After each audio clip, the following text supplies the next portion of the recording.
প্রতিটা মানুষের কিছু না কিছু শখ বা শৌখিনতা থাকে। এই শখগুলো পূরণ করতে আমরা কত কিছুই না করি।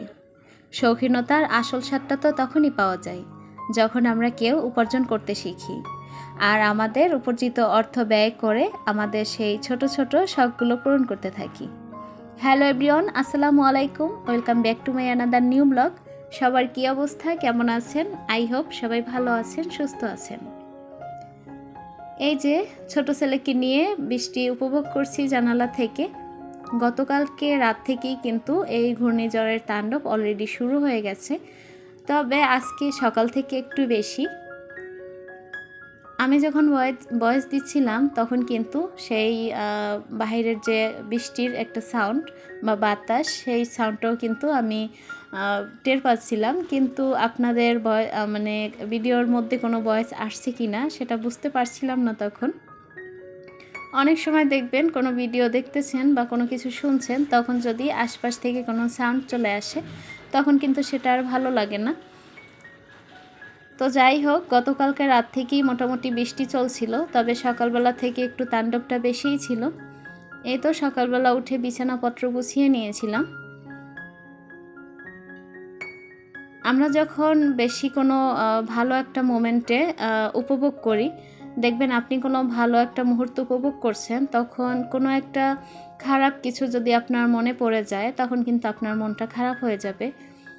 তো যখন এই বৃষ্টিটা আমরা উপভোগ করি, যারা আমরা সেফ কিছু এলাকায় আছি, সেফ জায়গাতে থাকি, তখন বৃষ্টিটা আমরা অনেকেই কিন্তু উপভোগ করে থাকি।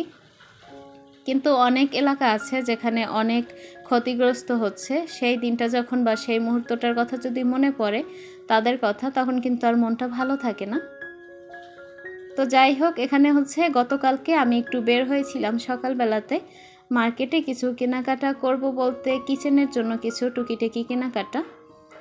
তো সেটাই আর কি শেয়ার করছি। তবে ওখানে যাবার পরে এত কিছু ভালো লাগছিল দেখে, কিন্তু আমরা মেয়েরা কিন্তু এমনই, মার্কেটে গেলে সবসময় সুন্দর জিনিসটাই কিন্তু নজরে পড়ে। তবে সুন্দর জিনিসটা নজরে পড়লেই তো আর হবে না, হাজব্যান্ডের পকেটের চিন্তাটাও করতে হবে। হাজব্যান্ডের উপার্জনের উপরেই কিন্তু আমরা মধ্যবিত্ত যে মেয়েরা, তারাই কিন্তু সব সময় প্রত্যেকটা মুহূর্ত চলে থাকি।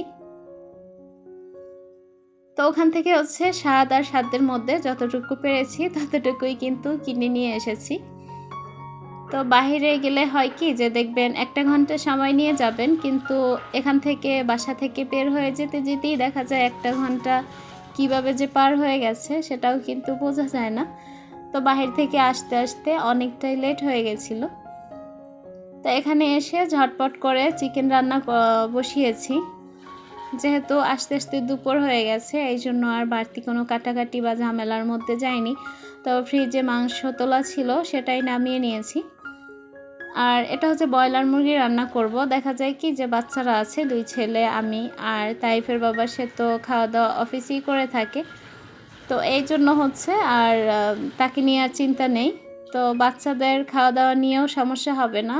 আর এখন যেহেতু আমের সিজন, তো দেখা যায় কোনো না কোনোভাবে ওদের খাবারটা চলেই যায়।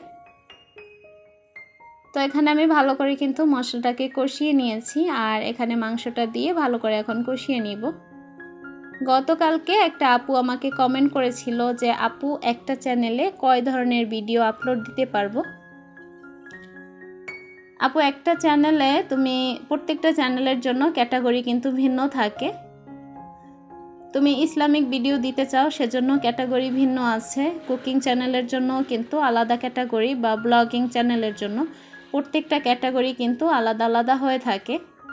আমরা অনেকেই কিন্তু এই ভুলটা করে থাকি যে আমাদের ক্যাটাগরিটা ঠিক থাকে না, যার কারণে কিন্তু আমাদের চ্যানেলটা কখনোই গ্রো হয় না। আমি নিজেও কিন্তু এই ভুলটাই করেছিলাম। এগুলো হয় কি, যারা নতুন ইউটিউবে আসে, অনেক কিছুই জানে না, বুঝে না, তারা কিন্তু সচরাচর এই ভুলটা করে থাকে। প্রত্যেকটা চ্যানেলের জন্য আলাদা আলাদা ক্যাটাগরি থাকে। তুমি যে ধরনের ভিডিও আপলোড দিতে চাও সেই ধরনের ক্যাটাগরি কিন্তু তোমাকে সিলেক্ট করতে হবে। ক্যাটাগরি ঠিক না থাকলে কিন্তু ভিডিও তোমার ভালো ভিউজ আসবে না। আশা করছি আপু আমার বুঝতে পেরেছে। ধন্যবাদ আপু তোমাকে কমেন্ট করার জন্য। তো এখানে কিন্তু আমি অফ ক্যামেরাতে ভালো করেই মাংসটাকে কষিয়ে নিয়েছি।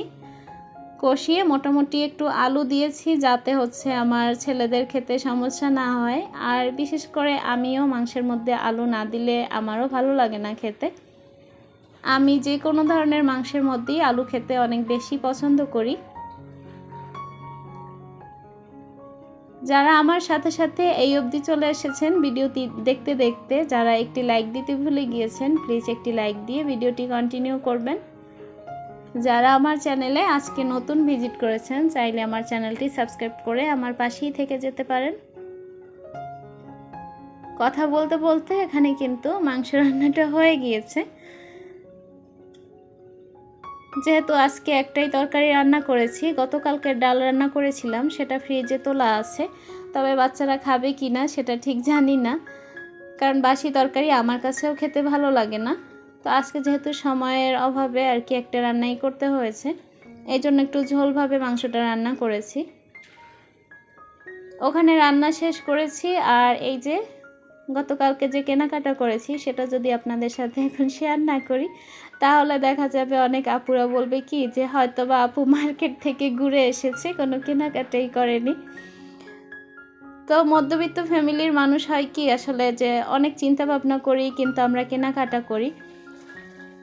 যতই শখ থাকুক, কিন্তু সেটা কিন্তু সাধ্যের মধ্যেই আমার মনে হয় যে পূরণ করা উচিত। তো কিচেনের জন্য কিছু জিনিসপত্র অনেক দিন ধরেই প্রয়োজন ছিল, কিন্তু সময় করে বের হওয়া হয় না।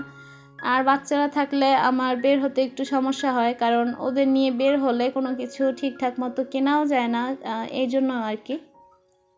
তো এখানে কিছু মশলার জার, আর এই যে রান্নাঘরে যে খুন্তি চামচ এগুলো রাখার জন্য একটা নিয়েছি। তো ওখানে অনেক দামি জিনিস ছিল, যেগুলো প্রত্যেকটার দাম 300-400 করেছিল মশলার দানিগুলো।